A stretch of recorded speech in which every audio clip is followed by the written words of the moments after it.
Guys, dito tayo sa phase 3. Dito po kami gumagawa.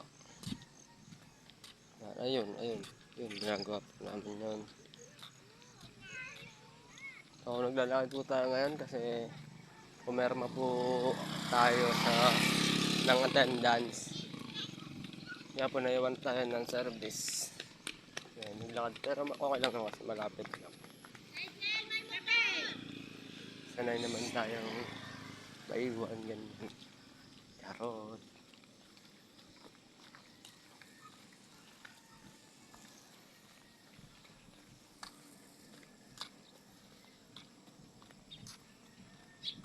Pero ang ganda ng view dito, guys.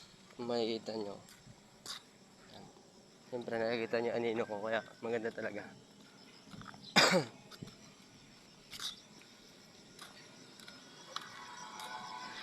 So andun sa malayo yung tropa. Doon tayo pupunta. Sa dulo ng walang hanggan. So bago ang lahat, guys, papakita ko muna sa inyo lahat ng view dito. Kung gaano siya kaganda.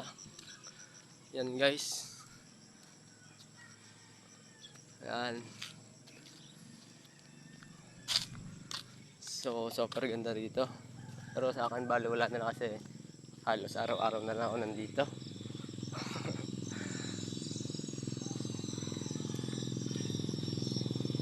So may ibang tropa nga pala gumagawa na kasi tanghali na. Yan, gumagawa na po sila.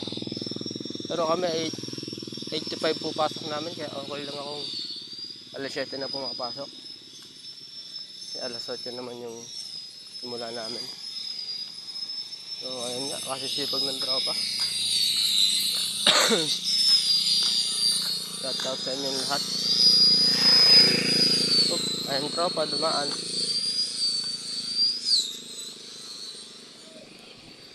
So ito pala yung aming site. Matatawid tayo, papakita ko sa inyo. Ito, kung tatanungin nyo yan, kung tinatanong nyo kung ano yan, yan po yung septic dito. So ayun yung ginagawa namin. Alright. Andyan po yung mga tropa. So yun na nga po, nandito na lang. Bye bye.